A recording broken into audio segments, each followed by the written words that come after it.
Okay, I'm here. I have had so many hair problems, but no technology problems this morning. Lots of technology problems. And so I played all in between this classroom and the last classroom with trying to get this fixed. And I'm not recording, and that bothers me when I can't record and it's not letting me record. So even that problem I couldn't get solved. But I'm here and YouTube records for me, and so hopefully I won't have any interruptions, although I already see that I've got light green, yellow, orange, emergency. I don't even know what your connection looks like, Annette. This is Dr. Annette Feravich, and I am here with the classroom, and this is the Bookless classroom.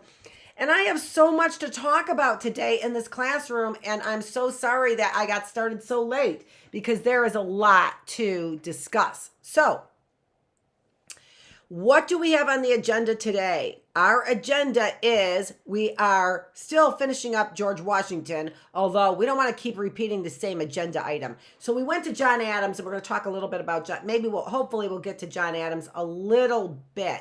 Then we might take a little break from the presidents and do the White House, because John Adams was actually the first president to live in the White House. And we have a Cornerstones White House, and I was talking about reading the Capitol building or the White House. And now maybe I think I'll read the White House. We'll see. That's tomorrow, though. Let's get to today. What we have today. So I had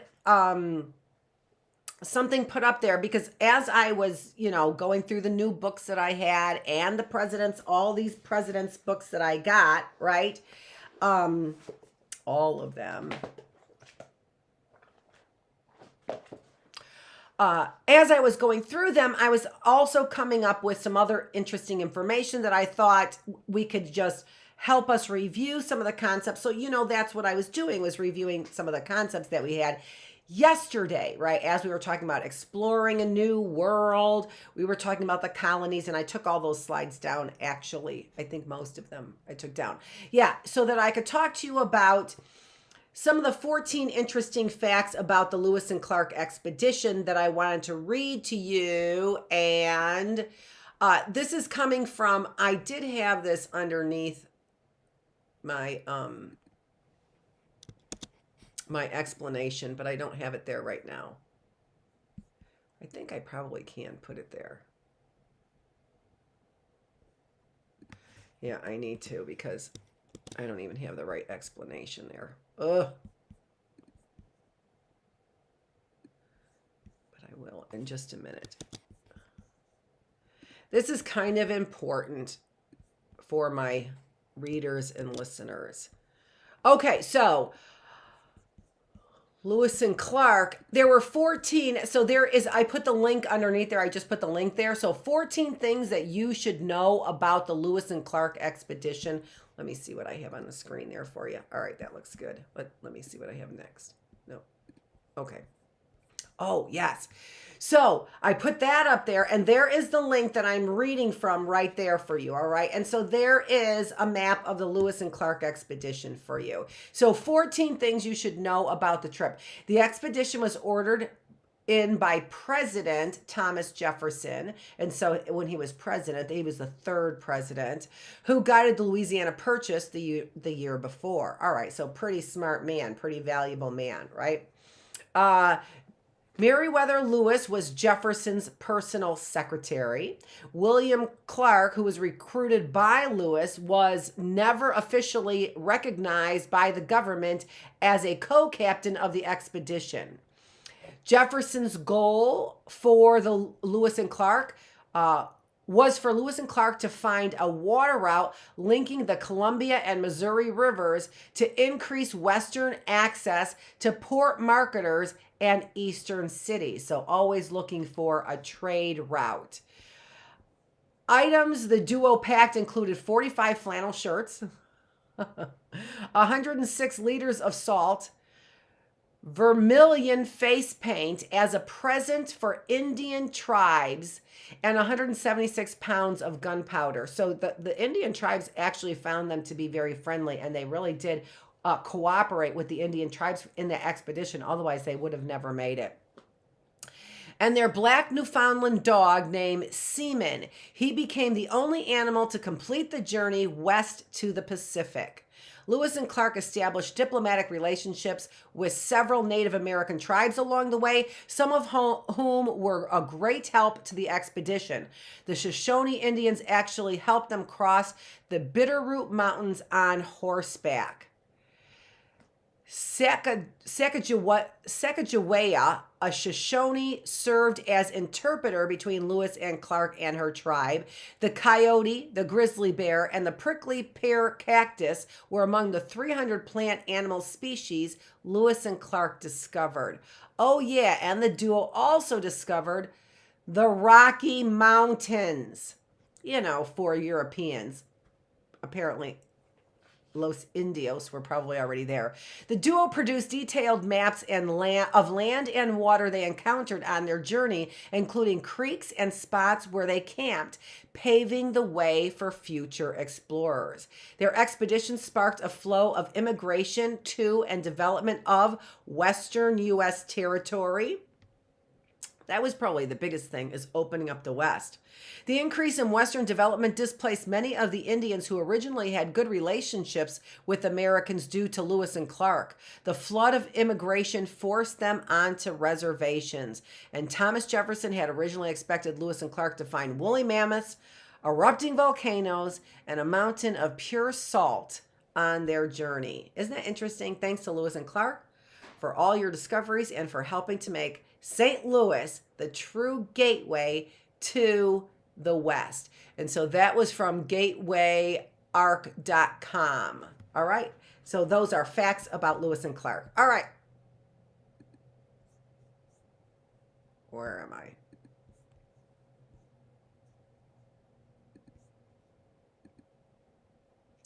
All right. So here we were talking about George Washington, and I read all of the things about George Washington that I wanted to read. So let's see. Military general, led troops into the American Revolution. The first president of the United States from April 30th, 1789 to March 4th, 1797.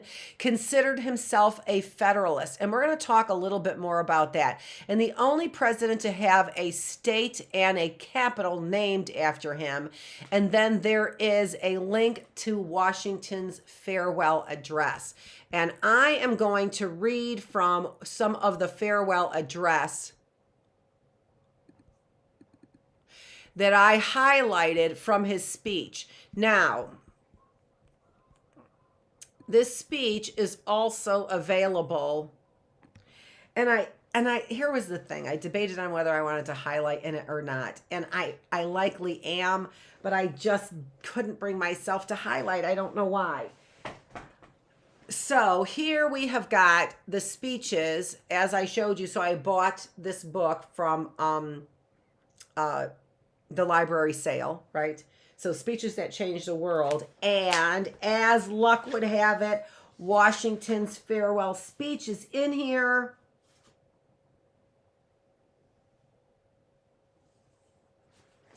Page 33.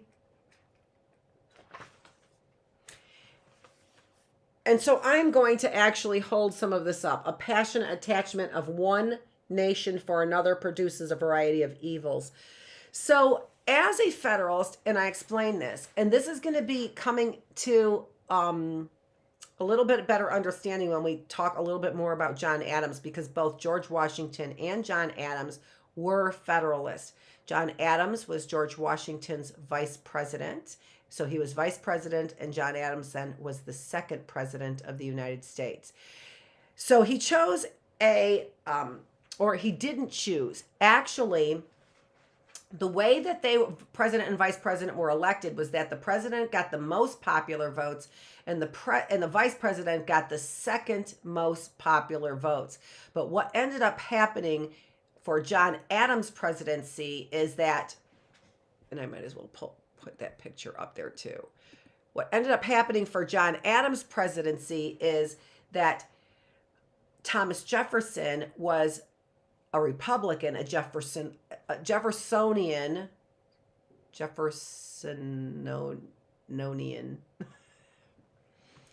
I don't have the word in front of my face, so I can't remember how it's pronounced.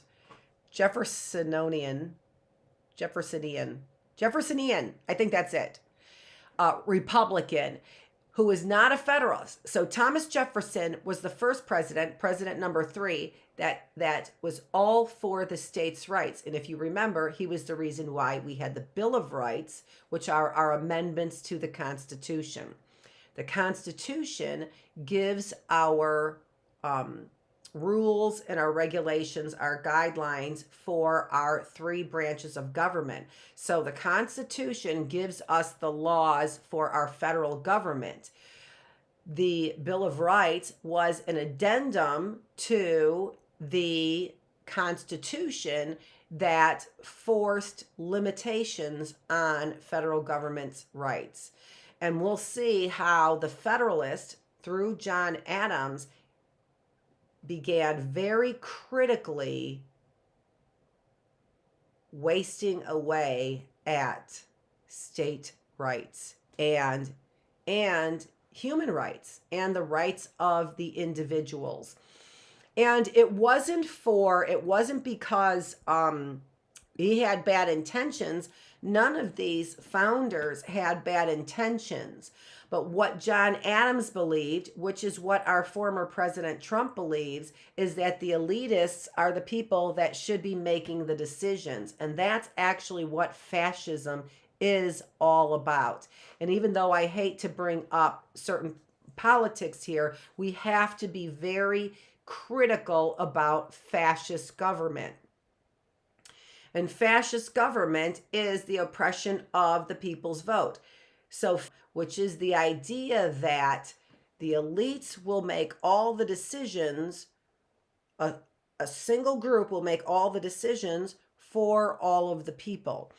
Now, it's also an oppression of the individuals. And so we haven't talked about the different types of government, which we really need to do. So that's probably what we're going to do when we come back tomorrow and finish up John Adams before we go into Thomas Jefferson. So we're going to give ourselves a little bit of a foundation about what we're talking about when we are talking about federalism and the idea that maybe, because really what January 6th and climbing on our Capitol building was all about was saying that the voters didn't have a choice, that voters didn't have a choice one way or another. What that was saying was that voters didn't have a choice, and what I want therefore is my choice, my own choice. And that's fascism.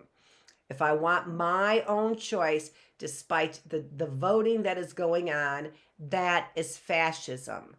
Well, that comes out of the idea that the masses may not know what's best. If you are not paying attention to politics, if you don't know the background of judges, if you don't know the background of the proposals, right, that are being voted on, or any of the other candidates that you're voting on, then maybe your vote isn't a valuable vote.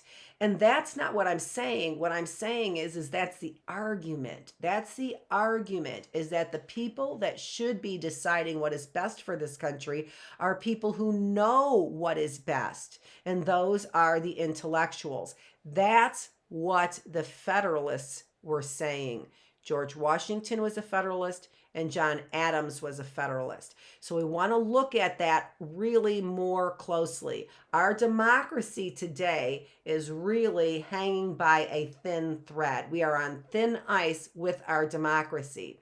And so we have to know what is at stake when we are risking our democracy. And what is at stake is that people who have elitist views that want to make money will be making the decisions for everybody.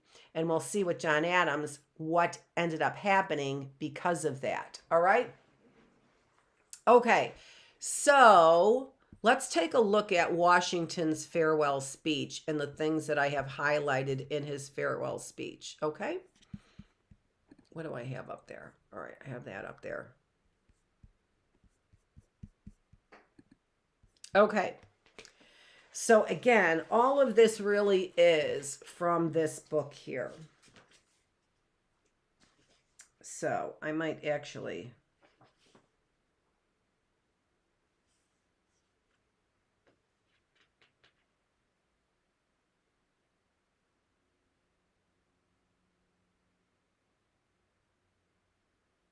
Well, that's the introduction.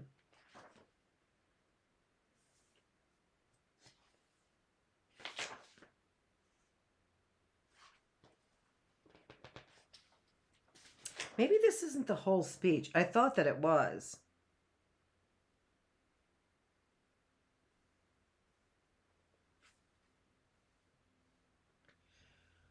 Let me see here.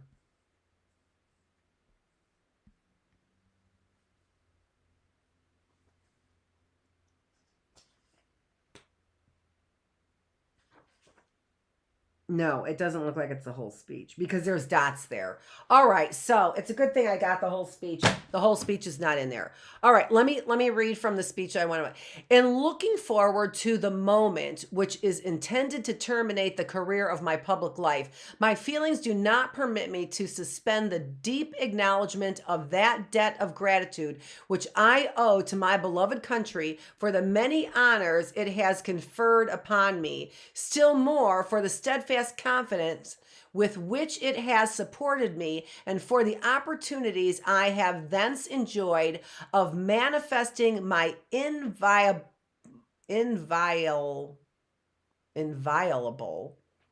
attachment by services faithful and preserving, though in usefulness unequal to my zeal. All right. Fancy words, and I kind of chopped it up a little bit, especially at the end right there.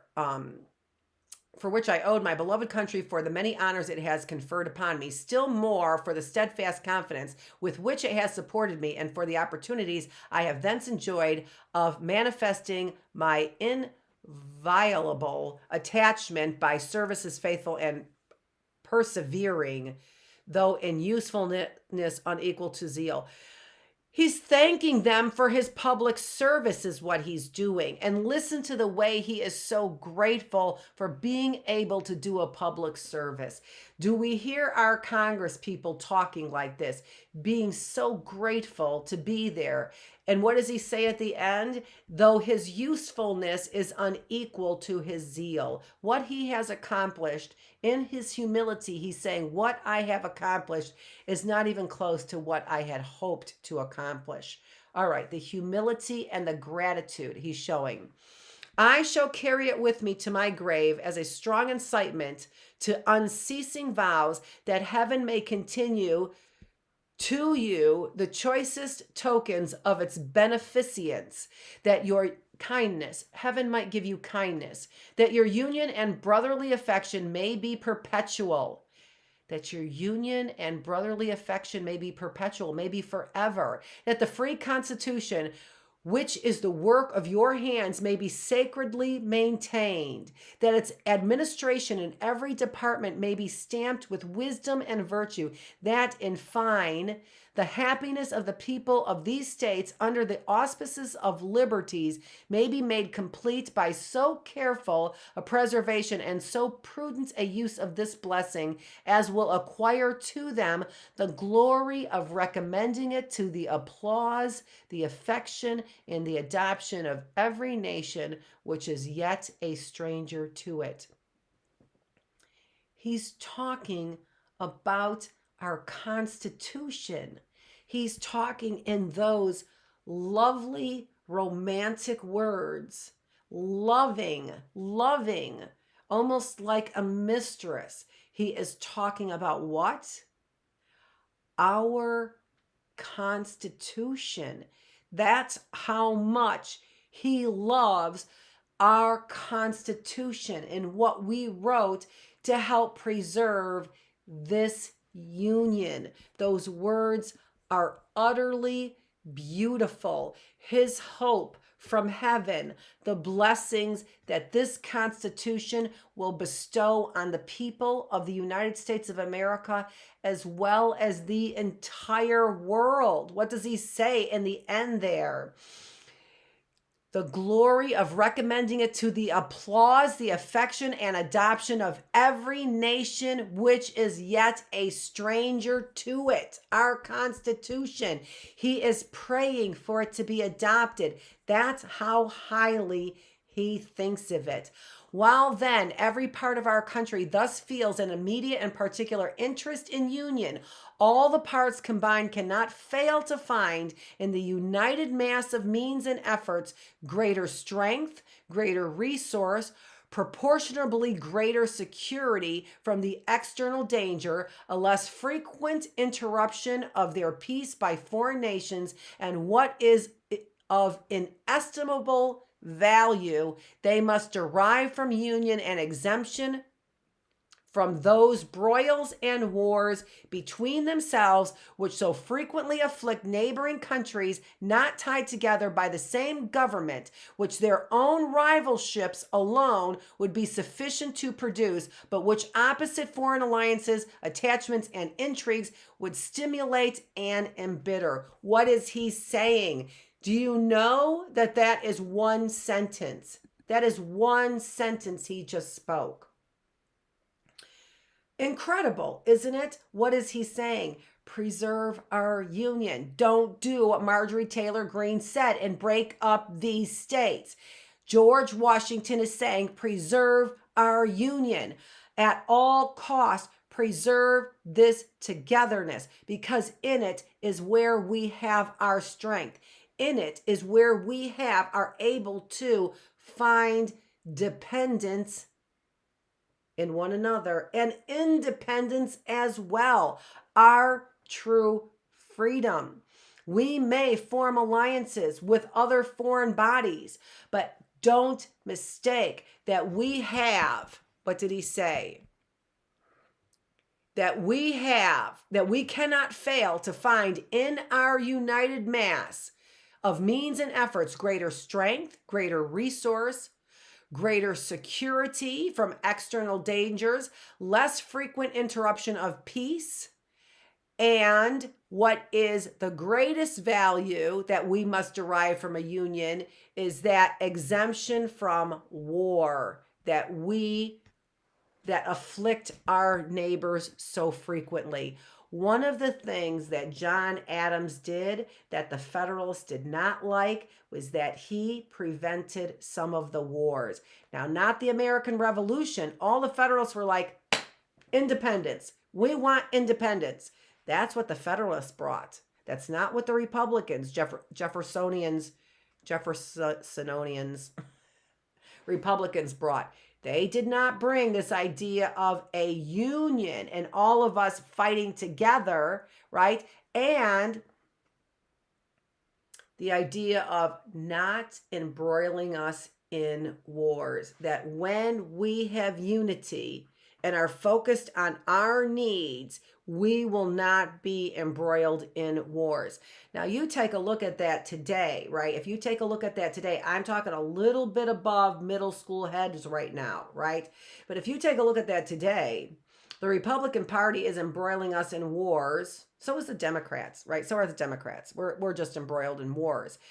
And what are we doing? We're making money from foreign alliances, basically. That's where we're making our money. And we have forgotten about the unity of our states. We are embroiling ourselves in foreign policies and foreign wars, which is what the Federalists, George Washington and John Adams were against. John Adams prevented a war with France that made many of the Federalists mad because Federalists were a warring kind of party.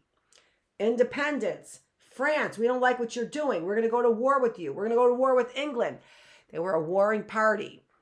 What Washington was saying is, and for good reason, we got our country because of this, because of the war, right? But what Washington is saying in this farewell address is that we have our resources, we have our strength we have freedom from being embroiled in wars. We have our unity when we stay together and focus on the needs here in this country. So we can see What are we not doing? We are not staying out of foreign affairs. We are not staying out of we're not staying out of foreign affairs. That's what Washington said. Stay out of foreign affairs, care about your union. That's what we're supposed to be doing. That's not what we're doing. And it's the statesmen, the people who are the statesmen, who are basically, in some ways, a lot of ways, the Republican Party, that are embroiling us in these foreign wars. We are a superpower. We are the example. If we are to spread our Constitution, as Washington had hoped, to the rest of the world, we will then be involved in foreign affairs, right? International causes. But those choices really obviously need to be made more wisely, because what we're finding is, let me see what's going on here with my signal. I was looking at my signal, is that we are spending all of our money and all of our resources on foreign entities, on foreign problems, on foreign affairs. And that's not what Washington's speech was about. That's not what Washington said. He said, take care of us at home. Now, remember, he was a Federalist, so he wasn't for this idea of states' rights. He was more for, we are a union and we need to act as a union. And I'm highlighting, because they are so significant today, these differences in political attitudes, because we have to come together. We all want the same thing. We want a strong union, right? We want a strong United States of America. So we want to be unified. We don't want to be embroiled in foreign wars, and yet all of our money is being spent on military, which George Washington warns against. All the monies, instead of going towards life, liberty, and the pursuit of happiness, is going towards what? Defense, war, preparing us for war, right? And I think as far as percentages, they even took that completely out of the budget, so we don't see how imbalanced the amount of money is going towards basically war. All right, so let's look more at his speech then. I have a couple more things that are highlighted. One of the expedients of party to acquire influence within particular districts is to misrepresent the opinions and aims of other districts. You cannot shield yourself too much against the jealous and heartburnings which spring from these misrepresentations. They tend to render alien to each other those who ought to be bound together by fraternal affection. Oh my gosh, what is going on today? Exactly that. One of the expedients of party to acquire influence, if I want to acquire influence quickly with particular districts, what I do is I misrepresent the opinions and aims of the other districts. Isn't that what we're doing? What does he say? You cannot shield yourselves too much against the jealous and heartburnings which spring from these misrepresentations. What are we seeing right now? Jealousy and heartburnings, right? Jealousy that somebody else is in the White House when you thought somebody else was supposed to be in the White House. And heartburnings that we climb on our Capitol about that. What are these heartburnings coming from? From a party to acquire influence, one party to acquire influence with a particular district, and therefore misrepresenting the opinions and aims of the other districts. That's what the Federalists were warning against when the states had too much power. When states have too much power, they will misrepresent the other states or the other districts in order to get what they want and need for their own district. And what does that do? You cannot shield yourself too much against jealousies and heartburnings. So that's what it creates, that spring from these misrepresentations. If you are misrepresenting me, I'm going to be angry about it, and I'm going to say something about it. Town of Milford, I'm going to be saying something about it when you misrepresent me, right? They tend to render alien to each other those who ought to be bound together by fraternal affection. What is fraternal affection? Brotherly love. That's what that is. It tends to alienate those people who should be brought together by brotherly love. And that is exactly what is happening. We are misrepresenting those people that we don't agree with. We're misrepresenting them. It's creating a burning heart inside of ourselves, jealousies and heart burnings inside of ourselves, so much so that we are alienating those people that we should have brotherly love for. Oh, how is that for a speech? I don't know what's going on with my hair there. How is that for a speech? Oh my gosh. You want for words, right? You want for words. You want to speak like that, to have the words flow so beautifully that show your humility, your gratefulness, and your heart's desire. No wonder he was president. And do you think that the last president could even think up a speech something close to this? We need intellectual kings and queens is what we need. We don't need this BS from the medical industry that's trying to dilute your brain. We don't need any of that. We need kings and queens that give stately speeches that burn our hearts in ways that bring us together instead of tearing us apart. That's what we need. Who would sever them from their brethren and connect them with aliens? Who would do that?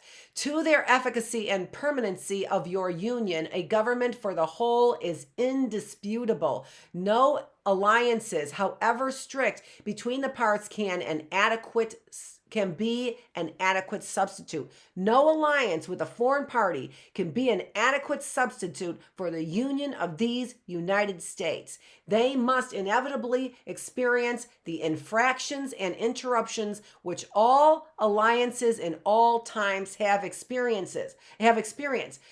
With our foreign allies, there will be interruptions and infractions, as there always is. We should be focusing on making sure we don't experience those things here in our union.